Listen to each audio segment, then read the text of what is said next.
Hello, and welcome back to the podcast where you are invited for lighthearted conversations about things that matter as you seek to live your most meaningful, beautiful, and joyful life. I'm your host, Dr. Edie Wadsworth, and I hope you enjoy your stay here at the House of Joy. Hello, everybody. Hi, Emily May. Hi, Mommy. I'm so happy to be back with you on our cutie little podcast set. I know. We haven't been here in a while. I know. It's so fun. Every time we have it's like a fresh start. We have not filmed. I feel like we haven't filmed in a month, have we? About. I know. We have so many things to talk about. But let's introduce the subject first. Yes, you go.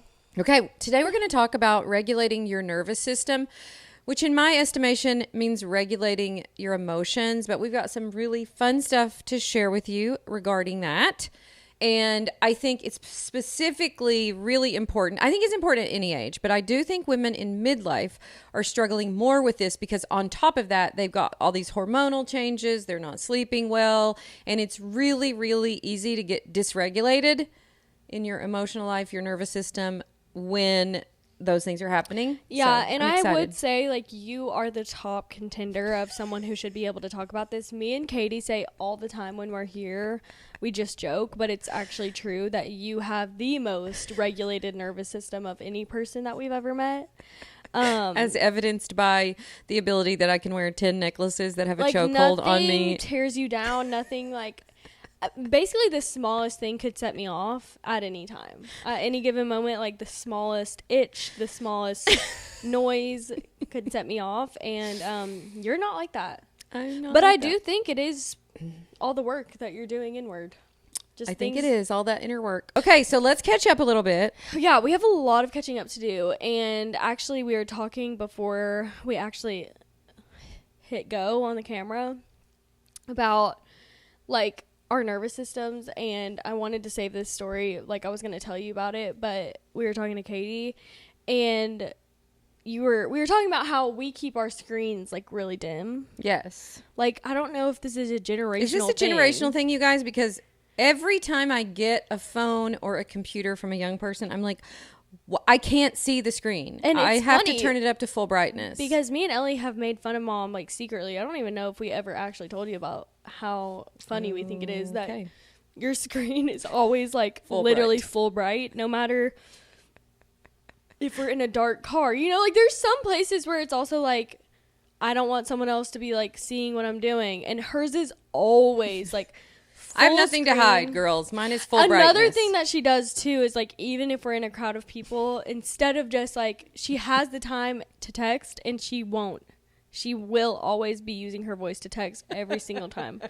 It doesn't matter if, like, and that's another thing about nervous system, because like, if I'm already overstimulated by the people around me, am You're I not gonna gonna be be pulling out voiced? my voice to text? Absolutely not. I'm not gonna do that. And you will be like literally crowded. You can't even hear. And she's like, yes. And so when you get back home, like, talking to her phone, voice text, first of all, it's so crazy. Second of all, we were on our way to New York. We went to New York a couple weeks ago to watch Ellie's boyfriend. He had An off-Broadway show debut. Well, we were on there. I left Taylor and Mary Kate's house to get to the airport at 3:30 or something like that. Like, Something crazy crazy. time. We got, like, our plane left at like 6. Okay, it's still dark outside. It's the time where you get on the airplane and you go back to sleep because it's so early. And Except everyone, not the me. cabin lights are dimmed. Like, they don't ever even turn on the cabin lights. I'm, like, getting ready, like, putting my headphones in, going to, like, putting my head down. Mom literally turns on the cabin light. It's like a spotlight. Genuinely, she's the only person on the whole plane. On the whole plane with the light on. And her brightness is full blast. Like, to the point where it's literally shining in my face, her just being on her phone. Like, it was so bright, and I woke up. In my defense, I was getting set up for my knitting session. Oh, yes, very clear, because, I mean, Click, clack, click, clack. click, clack, click, clack. I woke up. I remember I fell asleep pretty easily the first part of the flight, and then I woke up because literally she was like fumbling for something, and her phone brightness like literally turned into my face. It was so bright that it woke me up.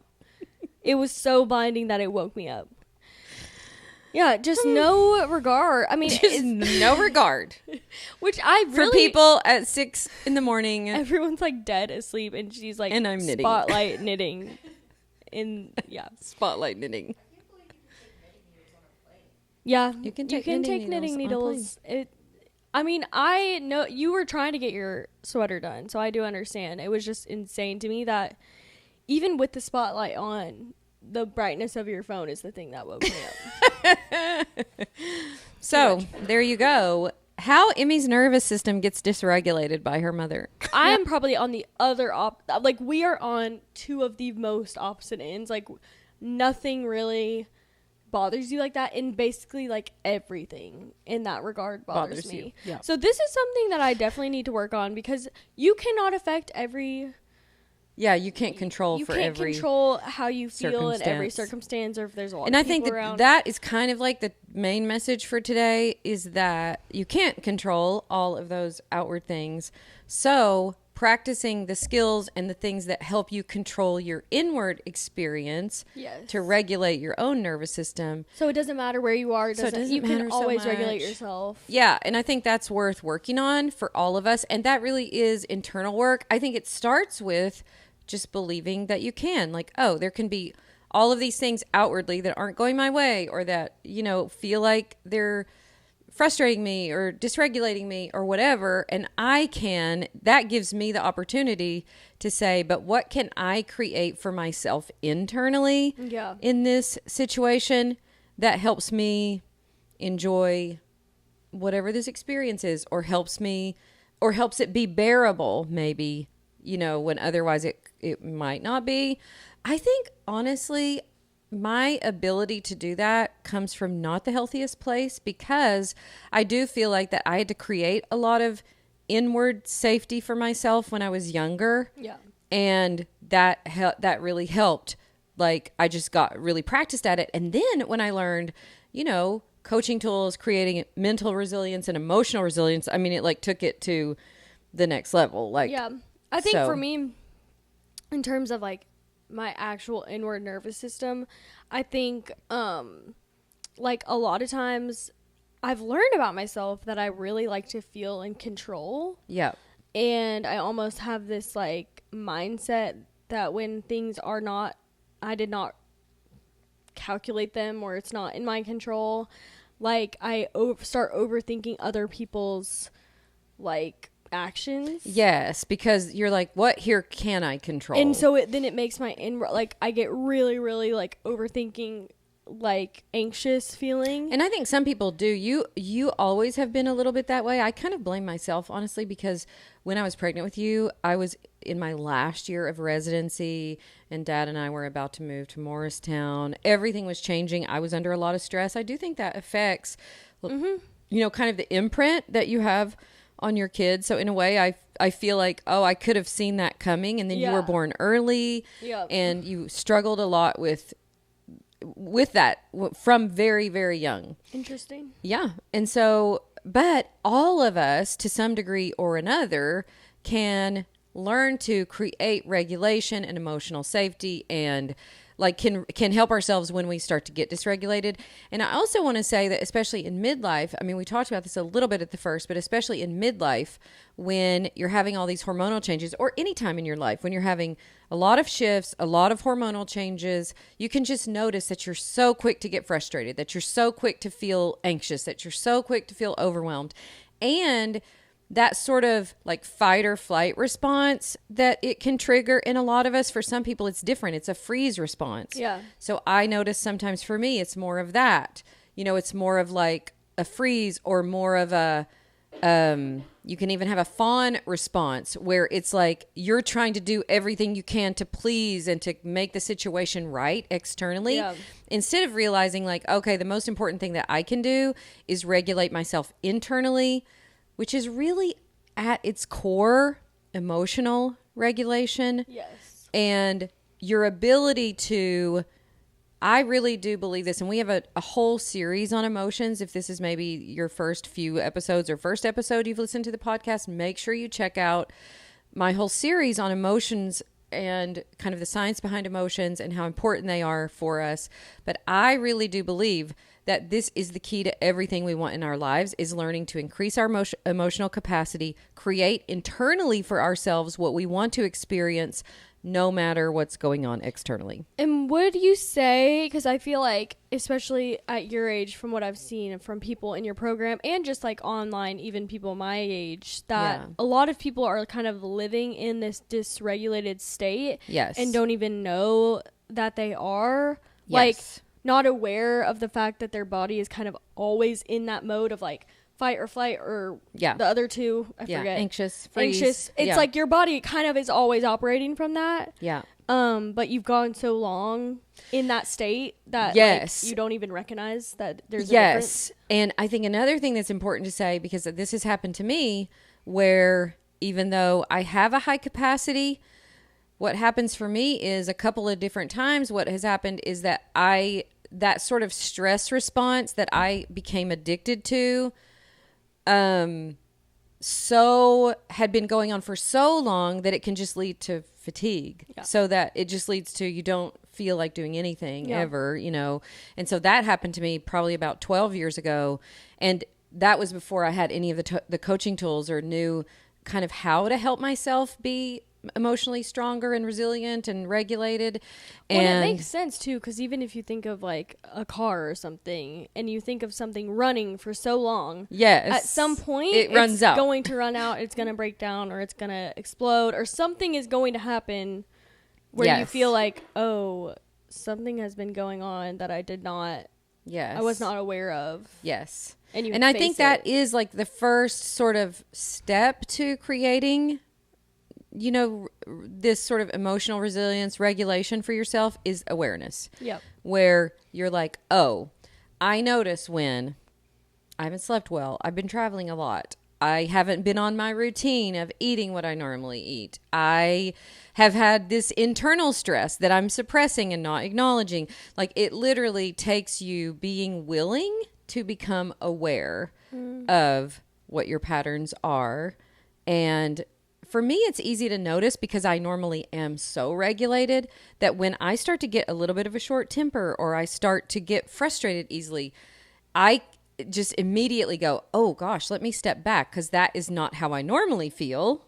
And why am I feeling like that? And why am I feeling that way? It's funny too, because we were literally talking about in the car today, I have an Oura Ring, and I really love being able to see all of my data and like being able to see when I work out and follow trends. And I was telling Mom, there's this data that it collects your HRV, and I was just telling Mom about how like I feel like I'm doing everything right. Like, I'll go to bed early and I won't eat too late and I'll eat a pretty healthy meal and I'll have exercise that day and I have my step count, and then my HRV is like still not good. Yeah.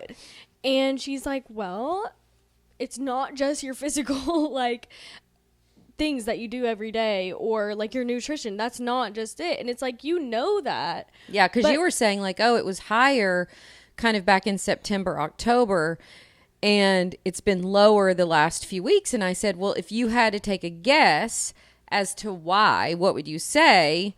And then we kind of both came to like, oh, well, you've been traveling a lot and you've been under stress and Haddon's been gone. And like so many things that probably help you regulate your emotional state and all of that. And even thinking back, it's like, definitely there are some like emotions that I've just pushed to the side. You know what I'm saying? Yeah. And like, it's interesting to literally see like scientific data where you're doing all of the physical on paper things. You're doing all the things. Like literally everything is great, and yet still your body knows. Your body knows. And we were talking about that in the context of the book, The Body Keeps Score. Like, you're not hiding that internal stress from your body. You're not, you know, it is feeling it, processing it, whether you're willing to acknowledge it or not. And that's such a gift to know. Yes, it makes me think too of like in the summer, we've talked about this on the podcast, like even then I felt like I had my life under control. Like I genuinely felt like I don't know what's going on. Like, I work out, I do this, there's nothing really out of place. And then I had to be faced with like, there are things deep down that I'm internally ignoring. Yeah. And that kind of, like, we talked about this. We were having a team meeting about this yesterday, and we talked about it, how that inner work that we teach in our program, like, you know, what is it like when you haven't done the inner work that you need to do in order to deal with your life and your demons and your trauma and your stress and your whatever. And then what is it like when you get the skills, when you learn how to really do that inner work? And it's so powerful to do because it gives you this resilience and the skills that you need, that kind of no matter what is happening, you can be aware of it, acknowledge it, Yes. acknowledge yourself. Yes. You know, where it's like, oh, that has been a lot. Like, I was thinking about this because I haven't had the greatest HRV, heart rate variability, which is like, if you look that up, it's basically that the healthier you are, you will have more variability between your heartbeats. And a lot of the fitness trackers will track that. Yeah. And even though so much of what I've done in the past 6 weeks, 2 months has been amazing, it's been a lot. So it's like we did a trip for our team, and then we took this huge family trip out west skiing, which was amazing. And then we went to New York, and then, you know, we did Christmas and like all of the stuff with that. But it's so easy to go, well, I had fun. I literally it was a loved great it. I was time. with my family. And you're like, yeah, well, your body is still processing yes. through all of that, and just giving yourself that acknowledgement of, oh, even though that was so much fun, I would do it all over again. Let me acknowledge that was a lot on my body and a lot for a person to process, and, you know, or whatever. And I think just that much awareness, actually, you're already on the path to healing that, just with the awareness. This morning, like, I've talked about this also on the podcast, but sometimes it's easier when I come home here, like, things, it's not my routine, it's not my normal thing, so easier I'm, like, dysregulated. But it's also interesting that, like, because you're so in tune with that aspect of it, the emotional aspect of it, you always tend to ask questions about it that lead to, like, well, they're just not things that come up for me as naturally yet. Yeah. Like, because I'm still just really trying to work on it. Yeah. So it's also nice, even though sometimes I feel like I'm more dysregulated here, I also get quickly or more quickly back to a place where I feel better, because you're usually probably can tell that I'm feeling like anxious or whatever by the way I'm talking or the way I'm acting. And you'll ask me questions like this. Even literally happened today. Like, even you bringing that up about the HRV, and then we had talked about some wedding stuff. Like, you'll ask these questions, and then it brings up like all these things that I have not said out loud. Yes. And even just saying them out loud to you, it's like, oh, I literally feel completely lighter, completely different. And it was just, all it took was like acknowledging what I felt. And it's nice when you have someone to ask you, but like to get to the point where you can kind of ask yourself, like. Yeah. And it really is like, because you're like this too. Like you have such a, like a beautiful presence about you. That thanks. It's very regulating. Like, so when you're with someone who's learned how to be themselves, who's learned how to be at peace in their bodies, who's learned how to be at peace in the world, who's like learning those skills, it's very comforting to be around people like that. And I think it's just one of the greatest gifts that we can give each other, is to really embrace our full humanity, to learn how to be our true selves. We don't have to hide things. We don't have to pretend like we're okay.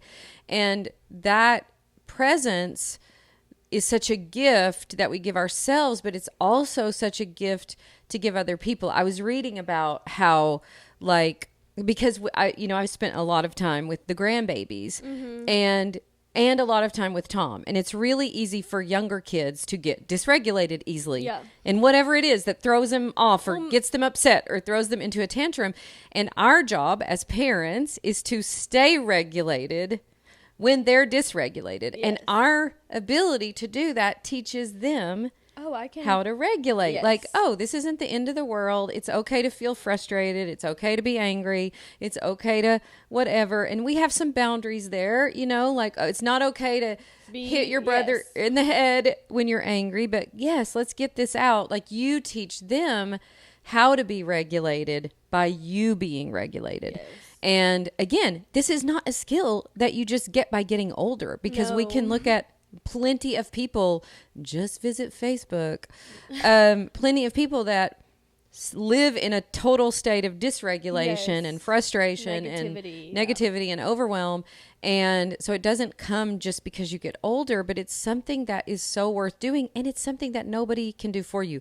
No matter how calm and peaceful you try to make your external circumstances, you are always the one in control of your internal Yes. circumstances. I was getting coached by my coach Carrie last week, and she's so helpful to me in times like she can even tell when I'm becoming dysregulated on a coaching call, because it's super uncomfortable to me to admit my feelings about situations. Yeah. Because I make myself super guilty for feeling any sort of way. Yep. And she's helped me so much, like, accept my own humanity. Yes. And accept that, like, there are parts of you that are judgmental. There are Yes. parts of you that are kind of angry sometimes. Yep. And see negative and things you about can meet people. yourself with compassion there. Yes. So then it helps you meet other people. Yes, with and that's compassion. really helped me too, because I think a lot of times when I get dysregulated, it's because I'm having this thought that comes up, whether it be about a situation outward from me, whether it be about myself or another person. It comes up, and instead of being like, okay, I feel that way, it's like, no, do not feel that way. Like, Right. that makes That's you a wrong. bad person. Right. That's wrong. You can't feel that way. And so then you're even more dysregulated, because, like, your body is fighting itself inwardly. Yes. And she'll tell me sometimes, like, just put your hand over your heart, take a deep breath, and, like, just sit with yourself for a second, feeling that way. And just even that small act of, like, accepting. It's like acknowledging yourself. yourself, accepting yourself where you are. Yep. Yes. And it sounds so simple, but having someone else, like, see you, like, admit these feelings, and they're like, you're a human being. Like, of course you feel that way. Doesn't make it right. It doesn't mean that you should keep on feeling that way. But also, you're a human with a human brain. Yep. And I think that's a lot of times where my dysregulation comes from, is just immediately attacking my feelings with, like, no, don't feel that. No, don't feel Right. that. You're wrong. You shouldn't feel that way. Yep. So yeah, I've literally been, that's something pretty much every time we coach, it's like some sort of version of that. Yeah. Where I'm, like, trying to fight my feelings that are there. Yes. And there's so much power in being willing to process through your emotions, feel what you feel, meet yourself where you are, because when you do that, you process through them faster. And I'm often asking myself in situations where I notice, like, oh, I tend to go quickly to whatever state I don't want to be in, Yeah. you know, whether that's frustration or overwhelm or whatever. And how quickly can I get back to meeting myself with compassion, being where I am, processing through that? Because then it doesn't take very long. No, it doesn't. And Like you say, even this morning, when we were having to talk about it, just even admitting it and saying It's like, it's like, oh, I feel better. Okay. that actually isn't ruining anything. No. And I don't need to sit here and feel guilty for feeling that way. Yeah. You know? And I think that if you take that like a step further, not just creating regulation where there's dysregulation, I have been in the last few years trying to take that a step further. What does it mean to really allow for joy in almost any situation? What does it mean to receive, like, the deepest peace, the deepest faith that all will be well, the deepest joy in what can feel like externally might, you know, be harder situations? So I think Yeah. you can take it a step further, where it's not just trying to get out of the negative, but really practicing cultivating that sense of joy, peace, that sense of all Even will when be you well. don't have that feeling of dysregulation, it's just like your Yeah. natural thought. Yes. And I do think, like, you know, I spent so many years reading C.S. Lewis, and he always, it seemed like a lot of times in his writing, he would bring things back to heaven or hell. But his view on that would be like, basically, you're creating that here right now either way. You're creating heaven on earth for yourself, or you're creating a version of hell for yourself. Yeah. And, you know, that might seem like extremes, but I do think that those are just skills that we practice by practicing the beliefs that we want, by really allowing for the faith that we believe that no matter what happens, God is for us. He loves us. He's going to take care of us. I think even by telling ourselves like, okay, I had to practice this week, you guys, because I was needing to take care of something that I hadn't taken care of yet. And it was causing a lot of dread. And I didn't want to feel the dread, so we put it off. And when you do that, it like amplifies the negative emotion. Whereas when you just go, you know what? Dread is not going to kill me. Like, this emotion is just an emotion. It's a vibration in my body. And I can feel it. And then I took care of the thing.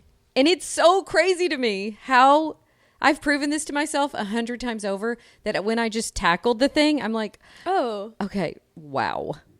I was avoiding that because I don't want to feel a little dread, or I don't want to feel whatever it is. So just reminding your brain, like, okay, these emotions are not dangerous. Yes. It's an emotion. They're there for a reason usually, and they and the more and the more you get good at doing that, then the easier it is to process through any emotion, and it opens your life up in such an amazing way. Like, for instance, let's just say that you didn't like to fly because you don't like to feel afraid, or you don't like to feel not in control. Think of how that one inability or unwillingness to feel that emotion might hold you back. You wouldn't go take that trip. Maybe you wouldn't have some experience that would change your life, or you wouldn't and all because of one fear. I have this one fear, this one emotion that I don't want to feel. And we do that on a micro scale every single day. There are so many women in my community who know, I really want to write a book. I really want to build a business. They have these dreams and hopes, but they don't want to face rejection. They don't want to feel disappointed. They don't want to experience failure. And I say, just open yourself up to all of it. Let me feel all the rejection, all the failure, all the disappointment, because on the other side of that is a life that I can't even conceive of, is a life where nothing really rattles me because I've intentionally put myself in situations to feel those emotions. Right. Yeah. And I think this is a completely normal reaction, because I still feel this way, mostly because I'm still very much at the beginning of working on this for myself. Luckily, I have a great example, because there are times where I'm like, how is she literally dealing with this? But I think a lot of people, because I saw this, we did that survey and people were giving us ideas for episodes. And one person had said, like, okay, I know all this stuff, and for example, like learning all this stuff about your nervous system, like, okay, I guess I know that it's up to me, but what if everything else in your life doesn't know? Everyone else doesn't know that. Everyone else doesn't, like, for me, a great example is Thomas and you. Like, you are probably the most regulated person, just able to, like, really stay calm for the most part, not let other things affect you as much. And Tom is, like, literally the antithesis of, like, he's pretty regulated most times. Yeah. But, like, he is going to be pushing all of your, this morning, we were getting ready to go to school. He is down at the lake in shorts, getting, like, our lake is frozen over on the edges. He's pushing through it, getting wet, getting muddy. It's time to go, like, that kind of thing. And it's so hard for me, too, because, like, I'm really attached to time, too. And this has to do with regulation, because, like, I think that the only way for me to feel good about this is to be 10 minutes early. And if we don't leave at this time, then this is going to be ruined. And then we're not going to get to the gym at the right time. And then we're going to be late. And then I'm never going to feel like this is really how my brain tends to work. Yep. And we're literally pulling out your CrossFit starts at 8:15. We're pulling out at 8:08. Like, I literally know the time because I saw it. And I was like, we're literally going to be so late. And it's just interesting because it could so have ruined your like in my head, I'm like, we literally were 30 minutes late to the gym. I'm like, let's just go home. Yeah. And it is so interesting because guess what? It didn't even ruin anything of CrossFit. Right. No one cared. No one cares. We walk in. You're the one. We do it's the your class. squats. You're paying for it. Like no one else cares that you're late. You know, and like you did the part that you wanted to do, and it wasn't that big of a deal. And we got home and it was fine. And like, if I just wouldn't have built that. And here's the other crazy thing, Em. Here's what I know about Tom. You know what regulates his nervous system? Being outside. Yep. In the freezing water by the lake, getting wet right before school, having to come in and change, like that little bit of adventure, being outside in the cold, getting wet. What I know about him, even though it irritates me at the time, but what I know about him is he actually needs that before he goes to sit in a school all day for 8 hours. Yes. Like he will have a better day Because of that. Because of that. He will have breathed hard. He was running up and down. He was, all of that. It didn't really do anything. And it really didn't do anything to my day. Yes. Right. I mean, you were a little late for the gym. Yeah. And in my head, those things mean so much more than they really actually do. Yeah. And so it is so cool to be able to watch you. And I mean, it's not like you're not mad in the moment. By the way, I was irritated. Like she was irritated. She's not. I was superhuman. breathing. I was like, okay. I mean, I audibly said, okay, take some deep breaths. Yeah. I mean, it's not like you're like just. Nothing ever phases you. You're a human being. So it's like, yes, it's irritating that this 12-year-old is like just out on his four-wheeler right before we go to school. 7 a.m. Yeah. But it's like once we were in the car, you were able to just like talk about something else and be excited. And it is a lot harder for me to like watch that happen, know that we're 20 minutes late. Know that, all in your mind, you're calculating all of everything. I'm like, how is she not like more upset about this? And I think part of it is like, I'm a 24-year-old. My whole life revolves around me for the most part right now. Like, my days are my schedule. Yeah. My life. Like, I'm able to be early to everything because mostly there's nothing external that affects me, but that doesn't mean that there never will be, or on any given day that there can't be something that comes in between that. So it's a really good lesson to watch you be able to, also give him that and even see that perspective of like, he's going to have a better day at school because I was able to not make my whole day dependent on his attitude or his being early. You can't even. How would I ever guarantee that that's going to happen? Right. Yeah. And I do think that getting to the place, because I already have thought about like areas in this area where I want to work on it because he can be a trigger for me. Yeah. And I just noticed that the more regulated I stay, it's great for both of us. And the way you do that is when emotions come up for you, not even having to do with him. Right.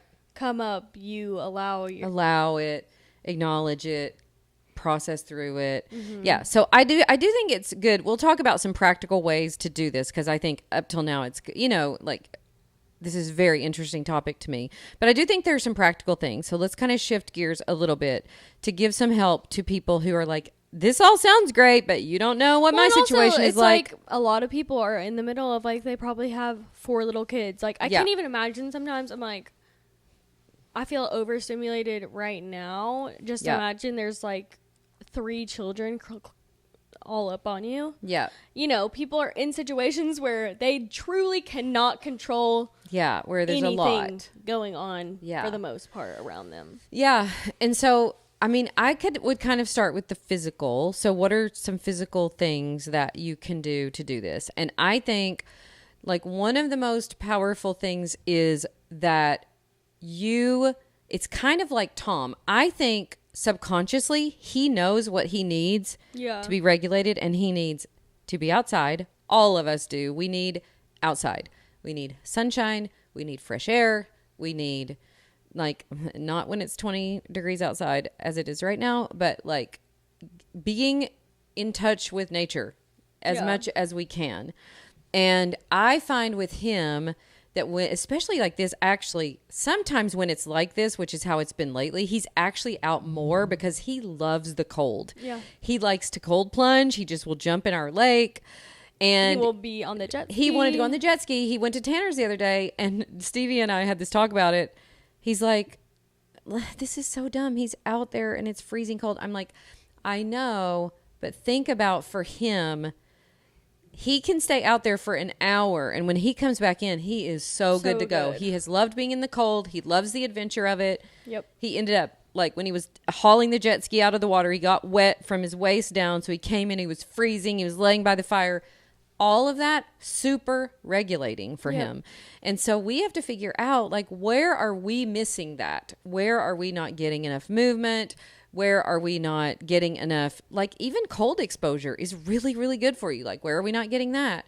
You know? Yeah, I've been training for a half marathon, and it's been super uncomfortable because basically the whole beginning of our training has been in the cold. And, like, it doesn't really matter if there's snow on the ground, and it doesn't really matter if it's 20 degrees. Like, you still have to go outside and run. And it's funny because it's like when it's 20 degrees out, you would never choose to go outside and do exercise outside. Like, it is very And it does uncomfortable. seem counterintuitive that it would be good for you. Yes, it's like, But it is. It seriously, first of all, it's totally changed my outlook on the weather. Like, I just feel less. And we have a whole episode, you guys, about how Well, that's how I've that had book, to There Is really No grow Bad Weather. that mindset. Me Yeah. and Sydney every day we're like, "There's no bad weather. There's no bad weather. Put on your jacket. It's fine. let's go. We have our gloves on." But it's totally changed my mindset. Even this year, it's like I don't feel that like, oh, January dreary. It's like, well, I was outside and I was able to run. Yeah. And I actually enjoy running in the cold more because it's not so sweaty and hot. Yeah. But it's totally changed my outlook on, like, you know, if you can do that kind of hard thing outside in the cold, you can most definitely just go outside for a second. Yeah, and it is kind of how you make yourself more resilient physically, you know? And so I think being willing to do that, just making yourself stronger. I mean, I think of just stuff like nutrition, like, you know, how are you fueling yourself? Because when you're eating junk and caffeine and cycles of sugar, it makes you less regulated. It makes you more frustrated easily. You know, there are a lot of things physically that I feel like we can do. Getting good sleep, you know, like prioritizing sleep. Just think of all the physical things that you could do to make yourself more resilient, stronger. And those things impact it. You know, they do impact your ability. I find that, especially for me, if I'm not getting good sleep, if I don't have enough downtime to get good sleep, I'm just to be like, When I got back mad. from New York the next day, I didn't even notice it. And Dad said, "Are you okay?" And I realized, like, oh, he's picking up on, like, I haven't slept well for several days. I'm probably shorter, a little, like, not as, like, interested, and like, just all of that, just subtle things that I think we don't pay attention to for ourselves. The other thing that I think is really cool that we practiced right before we started this podcast is, and this is kind of a physical thing, but like laughter, dancing, singing. I think this is why, you guys, I'm addicted to dancing. Every event that I go to, I want there to be dancing because it's so regulating. Yes. Just that movement and letting go and having fun and, you know, and we get to, you young people are better at it, but I feel like us ladies in middle age get to the point where a lot of people can't think of the last time they had a really good time, or they belly laughed, or they danced, or they, you know, we have so many people tell us that at Love is Magic, like, I think this is the first time I've ever danced. Yeah. I bet 10 people told me that at our that's last live awesome. event. And I'm like, oh, you got to make dancing That's a regular why thing. I'm so thankful this season of my life. Like, it is hard once you get into the fitness and the wellness, and like, it really can so easily like teeter-totter to like one side where you're kind of starting to be too serious about. Yes. And I've found that like in the last couple of months, like I get kind of negative when I start thinking about like not going out, but like staying up late with my friends. Like, I can't do that, and being too serious. Yeah. Where it's like, actually those few times where you were with all your people and maybe you did not get as good of sleep that night, but you laughed harder than you've laughed in so long, and So you were good for you. surrounded by people, like, that's just as important. Yes. And, you know, which brings up another sort of physical thing. It's so regulating to be with other people, like the connection, the physical contact, the hugging is so good for you. Like if you look at just physical contact with other people is so necessary. Yeah. And so good for you. And I think even that we can diminish, or like you say, like, oh, I don't want to, do that. Or I think, especially since COVID, I'm guilty of this myself, where we're not in circumstances as often, where we are with people physically as often as we used to be. And it is very good for us. It's that connection, that camaraderie, that physical touch. So good. That's what babies need. Like I noticed that when I was keeping Eli and Noah, is that especially babies, and so Noah's younger, but literally if you think about how many times he comes to touch or wants to hold or wants to sit on your lap or wants to, like, think of how important that touch is in developing kids' nervous systems, and we don't lose the need for that, just because we're older. Yeah, we need that's so true. So good. So that would be the physical aspect.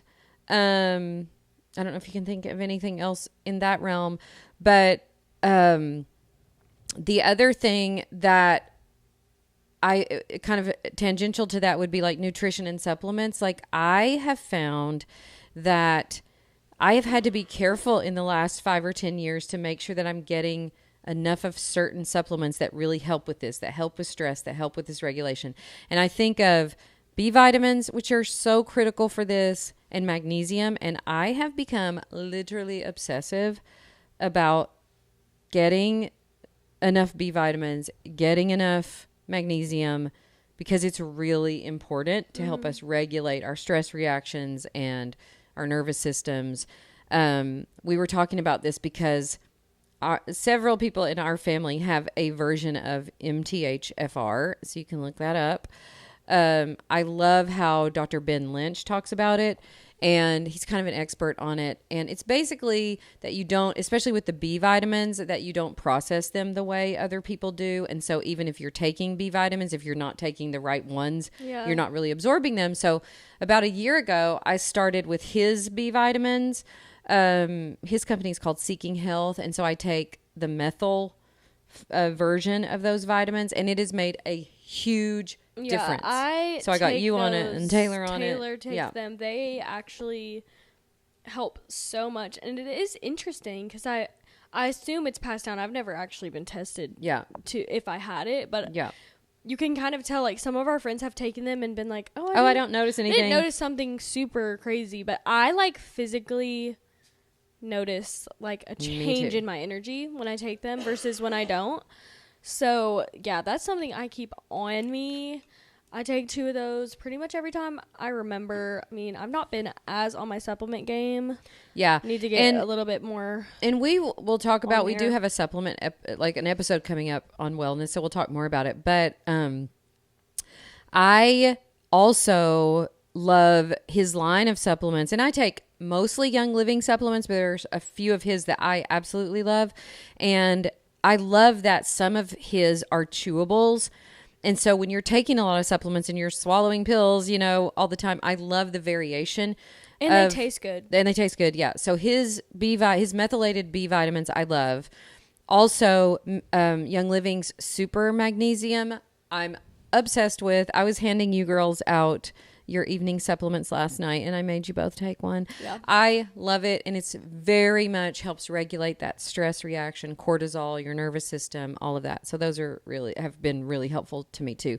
And I think especially for women in menopause or perimenopause, where you're going through a lot of hormonal changes anyways, and those things affect your mood, the way, your serotonin levels, like they affect so much already that anything else that you can stabilize and help yourself with, I think, can be really important.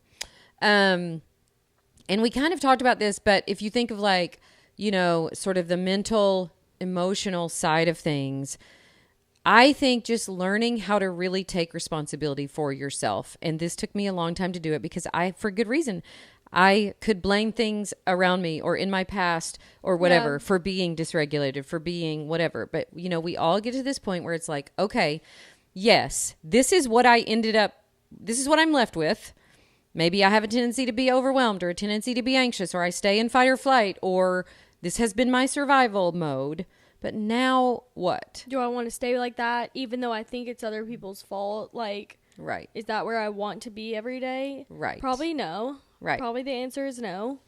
Yeah. So you And might as so well take you're like, responsibility let me for just, yourself. Let me just take responsibility for what I'm creating, what experience I'm creating for myself internally. How can I create this sense of okayness and safety for myself? How can I allow that aspect of faith that God has me? He's taking care of this. He's going to use all this for my good. Like really practicing kind of what we say we believe. Yeah. But really practicing it so that we can really just take charge of the experience we have of our own lives and cultivate such a richer, more abundant, broader, bigger experience of life. Yeah, and the cool thing is, if in the back of your mind, you feel like, well, that's all great, but I wish I could just tell this to this person. Yeah.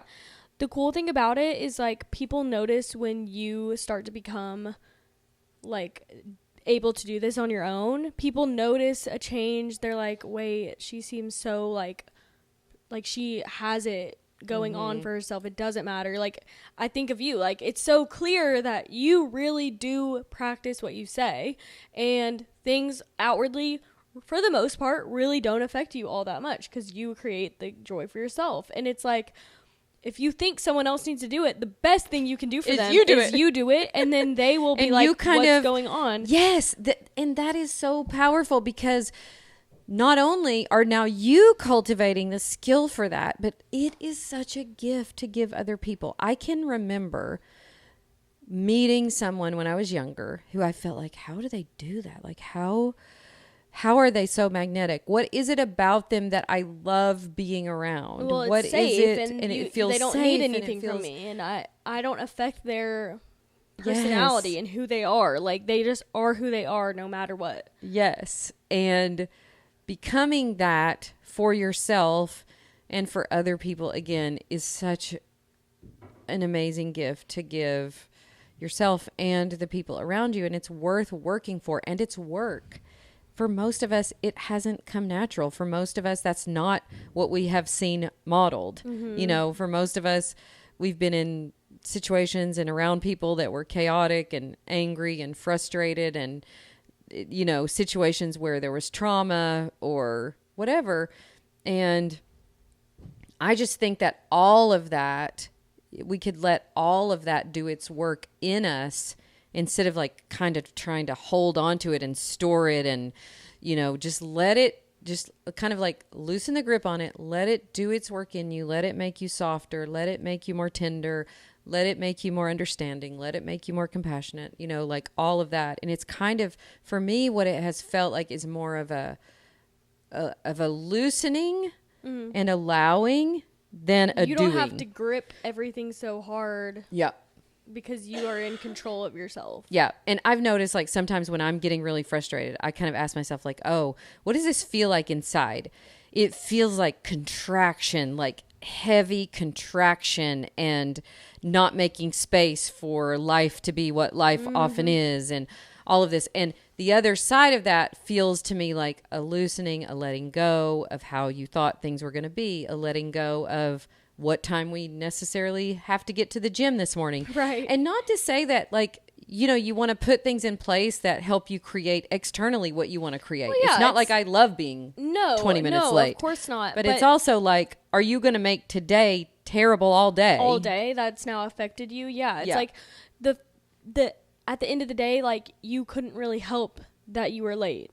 Right. So are you going to take that So now through the what? rest? Now Yeah. the what? And I think that's where I struggle the most is like control over situations. And it's exactly how you described, like that tightening. It feels like I need to grip on everything. It feels like Yes. I need to make situations better. It feels like I need to somehow like make this rational in my head.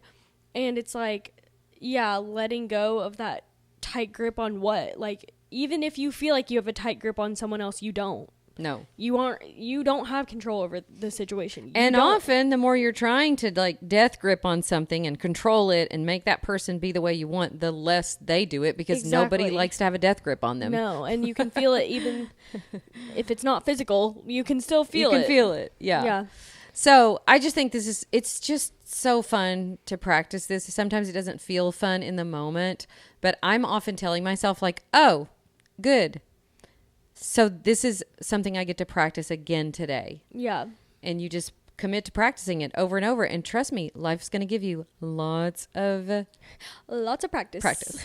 And yeah, what we do with it determines our own experience of our own life, Yep. you know? And I just think life's too short for us to just hold ourselves hostage to something that we don't even want to be experiencing. And then often we're just blaming the other people, outside circumstances, instead of deciding like, okay, given whatever chaos or whatever difficulty is happening now, what do I want to create, and how can me regulating myself have an impact Yeah.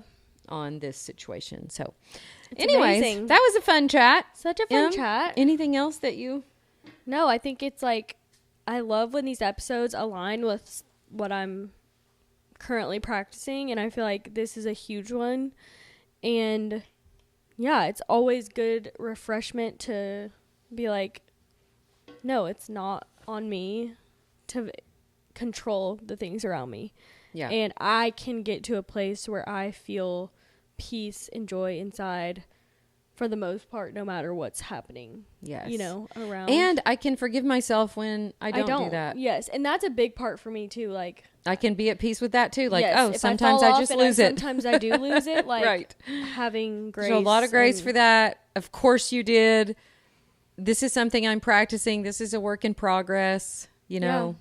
Yeah. So, okay, everyone. I hope that was helpful. And we're so Yes. glad you spent this time with us today. We love it, by the way. So fun. When you send us messages on our House of Joy Instagram, when you leave us Please. reviews, we're so very thankful for you. We get the best messages. We have the most amazing community, and we love you so You're much. just the best. Yeah, we're so thankful for you. We hope you have a great rest of your very Cold. lovely, joyful, regulated day. Yes.